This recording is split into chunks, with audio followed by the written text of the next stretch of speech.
Hello दोस्तों, कैसे हो आप सभी। स्वागत है आपका आपके अपने YouTube channel Pawan Singh lectures में। और इस वीडियो में आज मैं आपको पढ़ाऊंगा क्लास 12 इंग्लिश और इंग्लिश का चैप्टर नंबर 1। इसका नाम है द लास्ट लेसन। जो बुक है हमारी फर्स्ट है फ्लेमिंगो। फ्लेमिंगो का पहला चैप्टर है the last lesson. Last lesson जो ये लिखा है अल्फोंसो अल्फोंस डोडी। इसने लिखा है अल्फोंस डोडी। ये फ्रांस के एक बहुत अच्छे उपन्यासकार, फ्रांस के बहुत अच्छे नॉवेलिस्ट और कहानीकार हैं। और ये उस समय की बात है जिस समय आप लोगों ने पढ़ा होगा बिस्मार्क के बारे में। बिस्मार्क बिस्मार्क 1870 से लेकर 1871 में, जब ये जर्मनी का एकीकरण कर रहा था। किसका एकीकरण? जर्मनी एकीकरण। आप लोगों ने पढ़ा होगा क्लास 12 में कि बिस्मार्क कौन है। बिस्मार्क जर्मनी के महान पुत्रों में से एक है, जिसने रक्त और लोहे की नीति को अपनाकर जर्मनी का एकीकरण किया। ये बाद में जर्मनी का प्रधानमंत्री होता है और केसर विलियम तृतीय के साथ मतभेद हो जाने के कारण ये अपना प्रधानमंत्री पद त्याग देता है। 1884 के आसपास इसकी मृत्यु हो जाती है। तो उसी की ये कहानी है। ये फ्रांस को जीत लेता है, फ्रांस का कुछ भाग, जिसमें 2 राज्य सम्मिलित होते हैं बड़े बड़े, जिसके उसमें बड़े बड़े राज्य होते हैं अल्सास एंड लोरेन। लोरेन ये क्या करता है, जीत जाता है बैटल के अंदर। और उनके ऊपर आज ये कहानी दिखाई गई है। और इसमें छोटा सा बच्चा है फ्रेंच और उसके टीचर है एम हेमल। तो यहाँ पे जो फ्रेंच है उसने बताया, वो बोलता है कि आई स्टार्टेड फॉर स्कूल। मैं स्कूल के लिए जैसे ही निकलता हूँ, वेरी लेट दैट मॉर्निंग, उस सुबह की यदि मैं बात करूँ, सुबह में लेट चलता हूँ स्कूल के लिए। वो कहता है and was in a great fear, great dear of scolding. और मेरे मन में बहुत डर होता है। वो कहता है कि मैं डरा हुआ था, मुझे पता था कि यदि मैं आज स्कूल गया तो मुझे धमकाया जाएगा, पिटे जाएगा, मारे जाएगा। और इस चीज का मुझे बहुत बड़ा क्या था, डर था। स्पेशली मतलब खासकर, बिकॉज स्पेशली इसलिए क्योंकि M Hemal sad that, M Hemal ने कहा था, जो हमारे टीचर है एम हेमल, उन्होंने मुझे कहा था कि ही वुड क्वेश्चनिंग अस, कि हमसे क्वेश्चन पूछेंगे ऑन द पार्टिसिपल्स। पार्टिसिपल्स का मतलब होता है करदंतों से संबंधित नियम, करदंतों से संबंधित नियम। And he did not know the first word about them. और यदि मैं अपनी बात करूँ ना, मैं इतना ठप्पा, इतना बेवकूफ था कि मुझे उसके बारे में एक भी शब्द याद नहीं आता। पहला ही शब्द क्या होता है ना पार्टिसिपल्स का, वो भी मुझे पता नहीं था। इसलिए आज मुझे डर लग रहा था कि आज यदि मैं स्कूल गया तो मुझे एम एम एल क्या करेंगे, धमकाएंगे या पिटेंगे। तो इस चीज का मुझे बड़ा डर था। फिर कहता फॉर ए मोमेंट, उस क्षण के लिए या एक पल के लिए, आई थॉट, मैंने सोचा, ऑफ रनिंग अवे, कि मैं भाग जाऊं। पहले तो मैंने सोचा कि मैं भाग जाऊं, स्कूल ही ना जाऊं आज। And spending the day out of the door, और जो ये पूरा का पूरा दिन आज स्कूल से बाहर गुजार दूं, ये मेरे मन में विचार आया। ये बोलता फ्रेंड। फिर वो कहता it was so warm, warm का मतलब होता है गर्म, एंड सो ब्राइट डे। यदि मैं इस दिन की बात करूं तो उस दिन का जो दिन था ना, बड़ा ही प्यारा था, बड़ा वार्म मैंने गर्म, क्योंकि फ्रांस की स्टोरी और फ्रांस में अक्सर ठंड रहती है। आप लोगों ने देखा होगा जी, हमारे यहाँ से भारत में सब सर्दी चलती है, सर्दियों में कभी कभी 8 दिन या 10 दिन बाद धूप निकलती है ना, तो वो दिन बड़ा ही प्यारा लगता है। लोग बात कपड़े भी धोते हैं, नहाते भी, जो 10 दिन तक नहीं नहाए ना, वे भी नहा लेते हैं उस दिन। तो ऐसा ही हो रहा था उस दिन कि जो मौसम था बड़ा ही अच्छा था, गर्म मौसम था। और फ्रेंच ने सोचा कि स्कूल में तो मार मिलने वाली, मौसम बड़ा अच्छा, आज क्यों ना मैं बाहर ही बिता लूं आज का दिन। द बर्ड्स, बर्ड्स मैंने चिड़िया, वर चिपिंग, चिपिंग मैंने होता है चहक रही थी, at the edge of tree या वुड्स, यानी कि जंगलों में, जो जंगल जो पेड़ उन पर चिड़िया चहक रही है। और वो दृश्य बड़ा ही मनमोहक लग रहा, बहुत प्यारा लग रहा। एक तरफ दृश्य बड़ा सुंदर और दूसरी तरफ दृश्य बड़ा भयानक, यानी कि मार मिलने वाली, इधर का दृश्य बड़ा अच्छा। लेकिन फ्रेंच कहता है कि मेरे में इन चीजों को सहन करने की आदत है, लेकिन फिर भी मैंने अपने आप को रोका और मैं स्कूल चलेगा, क्योंकि यार समरी है, मैंने थोड़ा सा इसमें अच्छे पैरे लिए हैं, बाकी छोड़ दिया। वो कहता है वैन मैंने जब I passed the town hall, there was a crowd in the front of the bulletin board. मैंने देखा, जैसे मैंने टाउन हॉल को पास किया तो मैंने देखा जो बुलेटिन बोर्ड है, जो समाचार पत्र, जो नोटिस बोर्ड है, उसके सामने, उसके बिल्कुल फ्रंट पर बहुत भीड़ लगी हुई, गांव के लोग इकट्ठे हो रखे, स्कूल के लोग इकट्ठे हैं। मैंने सोचा कि पता नहीं क्या मैटर है। फिर बोलता हो फॉर द लास्ट 2 ईयर्स, पिछले 2 साल से, all over bad news had come. वो कहता है कि जो जितनी भी बुरी न्यूज है आज तक, जो जितनी बुरी न्यूज मैंने देखी वो इसी बुलेटिन बोर्ड से आती है। पिछले 2 साल हो गए, जितनी बुरी न्यूज देखी मैंने यहाँ से आई है। पहले वो बोलता है कि कैसी कैसी न्यूज आती है, द लॉस्ट बैटल, की हम युद्ध हार गए, the orders of the officer के बड़े बड़े अधिकारियों ने आदेश दिया। आई थॉट मैंने सोचा, my self I thought my self का मतलब होता है मैंने मन ही मन में सोचा। क्या मैं सोच लिया? मन में विदाउट स्टॉपिंग, बिना रुके मैंने मन ही मन में सोचा what can be the matter now, कि आज क्या मामला है। मैं दौड़ता रहा, रुका नहीं मैं, लेकिन मैं दौड़ता रहा स्कूल की तरफ और सोचता रहा कि आज क्या मैटर हो सकता है। आज तो भीड़ इकट्ठी हो रखी है। नेक्स्ट आता वैन स्कूल बैगन देर वाज ए ग्रेट बुस्टल। यदि हम आमतौर पर बात करते हैं तो स्कूल में ना जैसे ही स्कूल प्रारंभ होता है, शुरू होता है, तो शुरू होने से पहले ना स्कूल के अंदर कुछ हलचल दिखाई देती है, क्योंकि जो बच्चे होते हैं वो एक दूसरे के बस्ता फेंक फेंक कर मार रहे होते हैं। कोई अपनी बेंच इधर से उधर रख रखता है, ठीक है, कोई दरवाजे को खोल रहा होता है, भेड़ रहा होता है। और ये आवाज ना हम गलियों में, यानी कि जो स्कूल के बाहर की गली होती है ना, उनमें भी सुन सकते हैं, क्योंकि बहुत हलचल होती है स्टार्टिंग में। और जो टीचर होते हैं बार बार मेज पर अपने डंडे को थपथपा रहे होते हैं। तो वह स्कूल बैगन देयर वाज ए ग्रेट बुस्टल, यानी कि एक हलचल होती है which could be the heard out in the street, जिन्हें गलियों के अंदर सुना जा सकता है। कैसे शोर? ओपनिंग द विंडोज, यानी कि विंडो खिड़की खुलने के बाद, क्लोजिंग द डेस्क, यानी कि डेस्क को उठाने की, बंद करने की, ऐसी ऐसी आवाजें हमें सुनने को मिलती है। बट दैट डे, लेकिन उस दिन, ये उस दिन की बात कर रहा कि दैट डे एवरीथिंग, प्रत्येक चीज हैड टू बी क्वाइट, बिल्कुल शांत थी। ऑन द संडे मॉर्निंग, मैंने देखा जैसे मैं स्कूल में गया कि उस दिन प्रत्येक चीज शांत। रोज तो शोर होता, क्योंकि बंदे को आदत रहो और अपने स्कूल का पता हो कि कैसा होना, लेकिन उसने देखा कि प्रत्येक चीज एवरीथिंग बिल्कुल क्वाइट, शांत एकदम से। ऐसा क्या हो गया कि संडे की तरह शांत था? इस चीज को देखकर बड़ा सरप्राइज हुआ। फिर वो कहता ऐसा, वो विंडो से झांक कर देखता कि ऐसा माई classmate already in their places, मैंने देखा कि जो मेरे सहपाठी है वे पहले से ही अपनी जगहों पर बैठे हुए और मैं ही लेट हूँ। मैं स्कूल से बाहर, गेट से बाहर हूँ और बच्चे पहले से बैठे। एंड एम एम एल थे, जो हमारे अध्यापक थे, walking up and down with his terrible, terrible का मतलब होता है ड्राउनी iron roller under his arm. जो एमएमएल है उन्होंने क्या कर रखा अपनी आर्म के अंदर ना, ऐसा बाह के अंदर छड़ ले रखे, ऐसे चल रहे ड्राउने रूप में बिल्कुल। और उनका ये दृश्य बड़ा ही खतरनाक नजर आ रहा, ऐसे आर्म के अंदर दबाकर। वो कहते I had to open the door, मैंने दरवाजा खोला। And go to before, before का मतलब होता है सामने से, एवरीबडी। वो कहता है कि मैंने दरवाजा खोला और दरवाजा खोल के मैं अंदर गया, सबके सामने से, सब पहले से उपस्थित थे। मुझे इतना शर्मिंदगी महसूस हुई, इतना एम्बरस हुआ मैं बहुत ज्यादा, क्योंकि मैं सबके सामने से गया और मैं लेट था गिर रहा।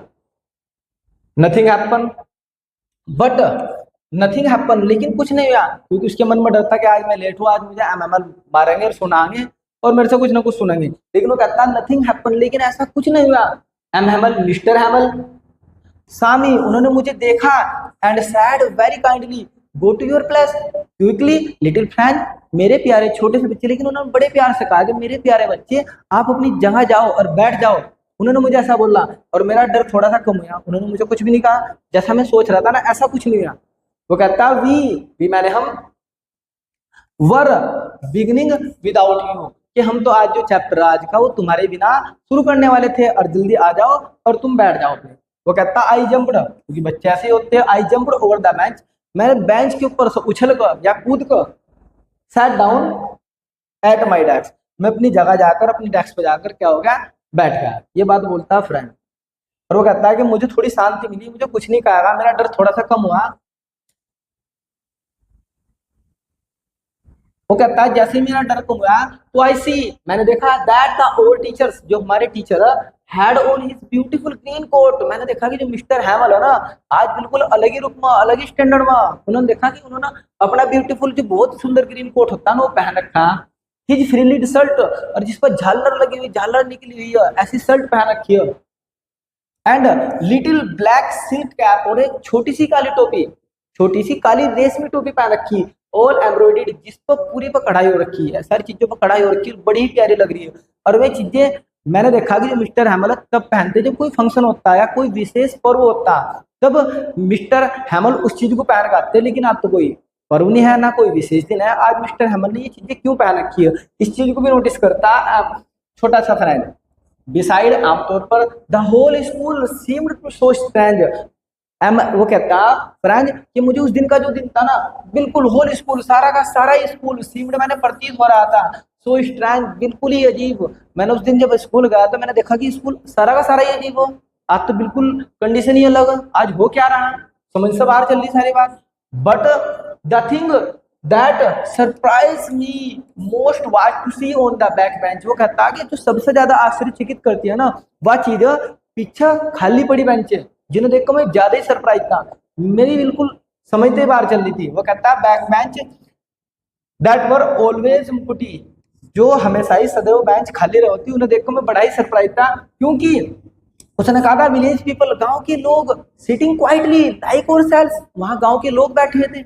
आज तक तो गांव के लोग स्कूल में आए नहीं, आज बड़े बुजुर्ग पीछे गांव के लोग बैठे हुए, और बैठे बैठे चलो कुछ नहीं, शांत बैठे, जैसे बच्चे हो ना, जैसे बच्चे शांत बैठे रहते हो मास्टर के डर से, ऐसे ही बिल्कुल गांव के लोग भी शांत बैठे हुए। आज मैटर क्या, उसमें कुछ के नाम भी बताता हो। ओल्ड हाउसर, पुराना हाउसर बैठा हुआ है, विद हिज तिरकोनी हैट, उसने तिरकोनी टोपी लगा रखी, जैसा बाबा ओढ़ते हैं ना तिरकोनी टोपी, ऐसी तिरकोनी।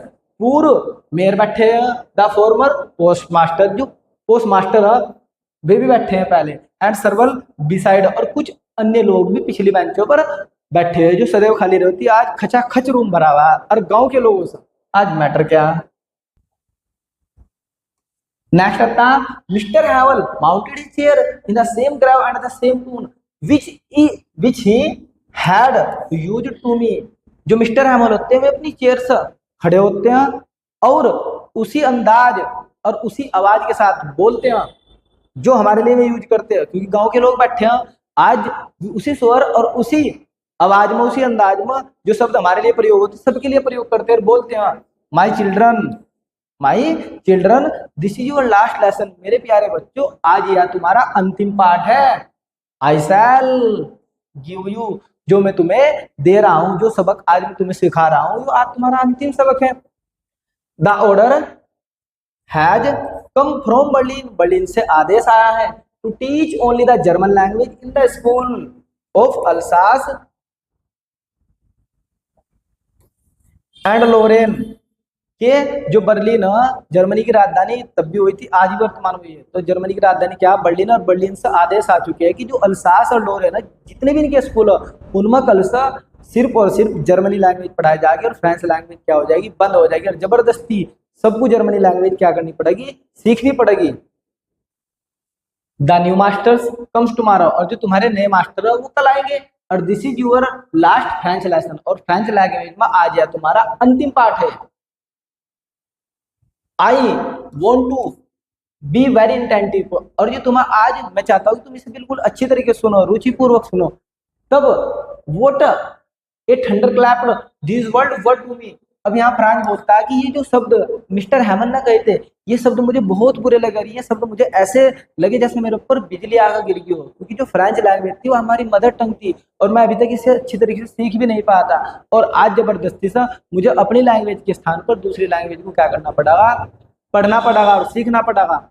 और ये शब्द मेरे लिए बहुत भयानक थे, बहुत ही टेरिबल, जिन्हें मैं बिल्कुल हालत खराब होगी इन शब्दों को सुनकर। वो कहता आई अंडरस्टैंड, और इन शब्दों के बाद आई अंडरस्टूड, ये थोड़ा सा टाइपिंग मिस्टेक है, I understood why the old man of the village people were sitting there in the back bench. वो कहता कि मैं सब कुछ समझ गया था, जैसे यह बात मुझे मिस्टर हेमन ने बताई कि हम अब जर्मनी लैंग्वेज पढ़नी पड़ेगी, उसके बाद मैं तुरंत सारी बात समझ चुका था, मेरी बात सारी समझ में आई कि गांव के लोग पिछली बेंचों पर क्यों बैठे हुए हैं। वो कहता it was their way to thanking over master, वे कहते हैं कि उनका एक तरीका है जो हमारे मास्टर है उन्हें धन्यवाद देने का, for his 40 years faithful service, यानी कि उन्होंने 40 साल हमारे इस गांव और इस स्कूल की सेवा करी है और इस सेवा के बदले वे साथ धन्यवाद देने के लिए आए, और is to respect for the country, और अपने देश को सम्मान देने के लिए वे पीछे बैठे हुए हैं। आज स्कूल के जो गांव में लोग आए स्कूल में, वे सिर्फ और सिर्फ हमारे जो मास्टर मिस्टर हैमल उनकी 40 वर्ष की जो सर्विस है उसके धन्यवाद के लिए और अपने देश को सम्मान देने के लिए आ गए। मेरी बात सब कुछ समझ में आ गई थी। Mister Hamel went on the talk to French language saying, जो मिस्टर हैमल होते हैं, जैसे मैं इतना सोच रहा था उसी समय मिस्टर हैमल उठते हैं और फ्रेंच लैंग्वेज के बारे में बोलना शुरू करते हैं, और वे कहते हैं that it was the most beautiful language in the world. वे कहते हैं कि French language is the most beautiful language in the world, French भाषा संसार की सबसे सुंदर भाषा। क्लियरिस्ट और सबसे स्पष्टपूर्ण एंड द मोस्ट लॉजिकल, और एक सबसे अच्छी तार्किक भाषा। We must guard it among us, और हमें इसकी अपने बीच में रक्षा करनी है। एंड नेवर फॉरगेट इट, और हमेशा कभी भी नहीं भूलना। एक बार फिर से, फ्रेंच लैंग्वेज संसार की सबसे सुंदर भाषा, सबसे स्पष्टपूर्ण और सबसे तार्किक भाषा, और इसे हम अपने बीच में इसकी क्या करनी है, रक्षा करनी है, और इसे हमें कभी भी नहीं भूलना। क्योंकि वे कहते हैं कि बिकॉज वहन मैंने जब ए पीपल आर इंस्वेल्ड, जब लोग गुलाम हो जाते हैं, as long as they hold the fast to their language, यदि वे अपनी भाषा से जुड़े हो, यदि गुलाम होने के बाद भी अपनी भाषा से जुड़े हो, तो it is as if they had key to their prison, तो ऐसा लगता है जो उनकी भाषा है ना, वो उनसे जेल से बचने की क्या रखते हैं, चाबी रखते हैं। वो भाषा ही उनको एक दिन चाबी की तरह काम आ गई। जैसे इसका एग्जाम्पल है भारत में ही जब अंग्रेजों ने हम अपना गुलाम बना लिया था, तो हमने अपनी भाषा नहीं छोड़ दी, और वही भाषा, उस भाषा के अंडर हमने क्या करी, प्लानिंग करी, और प्लानिंग कर करके अंग्रेजों को यहाँ से भगाया। तो अपनी भाषा से जुड़े रहना, और भाई भाषा आप लोगों को एक दिन इस गुलामी से बचा के, तुम्हें ये भाषा नहीं भूलनी। और इसका उदाहरण भारत है, बहुत अच्छा उदाहरण। हमने अंग्रेजों को अपनी भाषा के बल पर ही बाहर भगाया, क्योंकि जो हम प्लानिंग बनाते, जो हम बात करते वो अंग्रेजों की समझ में नहीं आती, और इसीलिए हमने अच्छी प्लानिंग से उन्हें भगा दिया आंदोलन कर कर। You could see that the heat was crying, आप देख सकते हो कि जो मिस्टर हैमल वो crying, his voice trembling with emotion, कि जो मिस्टर हैमल उनकी जो आवाज है उसके अंदर इमोशन यानी कि भावनाएं छिपी है, और उनकी आवाज कांप रही है, भावनाओं से कांप रही है, वे रो रहे हैं। आप देख सकते हो कि मिस्टर हैमल भी रो रहे हैं, और उनकी जो आवाज है वो भावुकता के कारण कांप रही है। तब क्या होता है, ही टर्न्ड, वह मुड़ते टू ब्लैक बोर्ड, वह ब्लैक बोर्ड की ओर मुड़ते हैं, और टुक ए पीस, और एक पीस उठाते हैं, ऑफ ए चौक, और वह चौक का एक पीस उठाते हैं, और ही रोट, ही मैंने वह रोट मैंने लिखते हैं एज, वह बड़े बड़े अक्षरों में लिखते हैं, विवा ला फ्रांस, फ्रांस जिंदाबाद, जैसे हम कहते हैं हिंदुस्तान जिंदाबाद, तो ऐसे ही उन्होंने लिखा विवा ला फ्रांस, के फ्रांस जिंदाबाद, फ्रांस जिंदाबाद। और ही मैड ए गैस्चर, वह गैस्चर देते हैं, पोस्चर देते हैं, टू अस मैंने हमें, with his hand, school is dismiss, you may go. तब क्या होता है, जो मिस्टर हैमल होते हैं वो बोल नहीं पाते, उनकी मन से आवाज नहीं निकलती, वे क्या करते हैं, सिर्फ और सिर्फ उंगलियों के इशारे से ऐसे बोलते हैं, ऐसे करके इशारा देते हैं कि स्कूल डिसमिस, आज तुम्हारी छुट्टी होगी और घर जाओ। अपने मुंह से नहीं बोल पाते, और उनकी हालत बहुत नाजुक होती है उस समय। और इस प्रकार से जो आपकी समरी है ये खत्म हो जाती है। अब हम डिस्कस करेंगे most important short question answer. तो पहला क्वेश्चन आता है, यहाँ पे देखते हैं question number 1, why was French in the great fear when he started for school, जब फ्रेंच स्कूल के लिए निकलता तो उसके मन में कौन सा डर होता। आंसर, व्हेन मैंने जब फ्रांस स्टार्टेड फॉर स्कूल, जब फ्रांस स्कूल के लिए निकलता तो he was in a great fear, उसके मन में एक बहुत बड़ा डर होता ऑफ स्कोल्डिंग, किस चीज का डर, स्कोल्डिंग का मतलब होता है डांटने का डर। उसे पता था कि आज मुझे डांट पड़ेगी, आज मुझे मार मिलेगी, क्यों, बिकॉज क्योंकि ही मैंने वह had not learned his lesson, क्योंकि फ्रांस ने अपना लेसन जो अपना चैप्टर था वो याद नहीं किया था। The rule of the participle, उसके जो पार्टिसिपल कर्तव्यों से संबंधित नियम दिए गए थे उसने वे याद नहीं किए थे, इसलिए डर था कि आज मुझे मार पड़ने वाली है।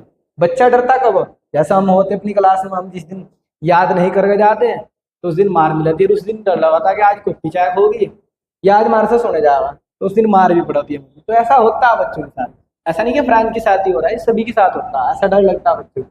सेकंड क्वेश्चन है, what had been put up on the bulletin board, जो सूचना पाठ होता है, जो समाचार पात्र होता है, उस पर क्या लिखा हुआ था, ये पूछा जा रहा उस दिन। आंसर था the order has come from Berlin, Berlin से आदेश आया, उस पर लिखा था कि बर्लिन से आदेश आया, द जर्मन लैंग्वेज, कि जो जर्मनी लैंग्वेज है वुड बी टॉट, पढ़ाई जाएगी, फ्रॉम द नेक्स्ट डे, अगले दिन से, in the school of the Alsace and the Lorraine, Alsace और लोरेन की जितने भी स्कूल है उनमें सभी में जर्मनी लैंग्वेज पढ़ाई जाएगी फ्रेंच के स्थान पर। और the new masters comes tomorrow, और जो तुम्हारे नए मास्टर है वे कल आ जाएंगे, ये बात बुलेटिन बोर्ड पर लिखी थी। नेक्स्ट आता है तीसरा question, what tempt French to run away and the spending the day out of the door, वे कौन कौन सी चीजें होती है जो फ्रेंच को आकर्षित करती है, खींचती है अपनी ओर, कि आज स्कूल न जाकर पूरा का पूरा दिन बाहर बिता लिएगा, ऐसी कौन सी शक्ति होती है जो फ्रेंच को स्कूल जाने से रोकती है। आंसर देना, आंसर व्हेन मैंने जब फ्रांज स्टार्टेड फॉर स्कूल, यहाँ पे फॉर थोड़ी सी टाइपिंग मिस्टेक, फॉर स्कूल। जैसे ही फ्रांज स्कूल के लिए निकलता तो he was in great fear, उसे एक बहुत बड़ा डर होता। पहला कारण तो यही सकती है कि स्कूल जाने से रोक रही है, क्योंकि उसके मन में डर था, बिकॉज क्योंकि he had not learned his lesson the rule of the participles, उसने पार्टिसिपल्स के रूल याद नहीं किए थे। एक शक्ति आती कि उसकी याद नहीं आ रहा, आज मार पड़ेगी, पहला कारण। दूसरा क्या होता है, it was so warm and bright day, जो उस दिन का दिन था वो बहुत ही सुंदर, बहुत ही प्यारा दिन था। दूसरी शक्ति आती कि उस दिन का जो दिन था बड़ा सुंदर था और गर्म था, क्योंकि इस दिन धूप निकली थी, दिन उजला था। और जब फ्रांस में धूप निकलती है तो दिन बड़ा अच्छा होता है, जैसे सर्दियों में कभी कभी धूप निकलती है। The birds were chirping at the edge of tree, यानी कि जो पक्षी थे, चिड़िया थी, वे चहक रही थी पेड़ की टहनियों पर, डालियों पर, किनारों पर बैठी, और ये दृश्य बड़ा ही मनमोहक लग रहा था। और वो सोच रहा था कि आज स्कूल ना जाओ, तो ये शक्ति उसे स्कूल जाने से रोक देती। नेक्स्ट आता, what does M Hamel say about the French language, mister Hamel French language के बारे में क्या कहते हैं? आंसर, फ्रेंच लैंग्वेज में कहते हैं कि French language is the most, यहाँ पे थोड़ा सा टाइम मिस्टेक है उसके लिए किया था भाई, sorry. French language the most beautiful language in the world में कहते हैं कि फ्रेंच लैंग्वेज संसार की सबसे सुंदर भाषा, और इट इज क्लियरिस्ट, और यह बहुत ही स्पष्टपूर्ण एंड द मोस्ट लॉजिकल, और एक बहुत अच्छी भाषा, most logical, it is clearest and the most logical, एक तार्किक भाषा। वैन मैंने जब ये पीपल मैंने लोग are enslaved as long as they hold fast to their language, जब किसी भी देश के लोग गुलाम हो जाते हैं, यदि में अपनी भाषा से जुड़े हैं, अपनी भाषा को पकड़े हुए हैं, तो it is as if they had the key to their prison, तो उनसे जेल से बचने की, जेल से छुटाने की वे अपने पास चाबी रखते हैं यदि उनके भाषा याद है, तो वे कहते हैं सो इसलिए दे मैंने उन्हें must guard it and never forget it, कि उन्हें अपनी भाषा की रक्षा करनी है और इसे कभी भी नहीं भूलना। ये बात वे फ्रेंच लैंग्वेज के बारे में कहते हैं लोगों को। क्वेश्चन नंबर 5, ये लास्ट क्वेश्चन है। क्वेश्चन नंबर 5 है, the people in the story, लोग कहानी में, द लास्ट लेसन, जो आप लोगों ने अंतिम व्याख्यान पाठ पढ़ा, इसमें जो लोग सडनली मैंने अचानक से रियलाइज मैंने महसूस करते हैं, how precious their language is to them, कि जो उनके लिए फ्रेंच लैंग्वेज है बहुत ही बहुमूल्य है। So what you so, what so you this, why does this happen, वे कहते हैं कि जो द लास्ट लेसन स्टोरी है, इस चैप्टर के अंदर जो लोग उन्हें ऐसा क्यों महसूस हुआ कि जो फ्रेंच लैंग्वेज है उनके लिए बहुत ही महत्वपूर्ण है, जैसा स्टोरी में दर्शाया गया है, आपको बताना। अब देखो यहाँ से आंसर मिस्टर हैमल, जो हैमल होते हैं, inform the class, way class को सूचित करते हैं और बताते हैं कि माय चिल्ड्रन, मेरे प्यारे बच्चों, this is the last lesson, यह तुम्हारा अंतिम पाठ है। In the French language, French language में आज यह तुम्हारा अंतिम पाठ है, इसके बाद तुम्हें फ्रेंच लैंग्वेज नहीं पढ़ाई जाएगी। वो कहता है आई शैल गिव यू, जो मैं तुम्हें पढ़ा रहा हूँ, the order has come from Berlin, Berlin से आदेश आया है कि टीच मैंने पढ़ाई जाएगी only German in the school of the Alsace and the Lorraine, कि जो अल्सास और लोरेन की जितनी भी स्कूल हो उनमें कल से आप लोगों को सिर्फ और सिर्फ जर्मनी लैंग्वेज पढ़ाई जाएगी। The new masters comes tomorrow, तुम्हारे नए मास्टर कल आ जाएंगे।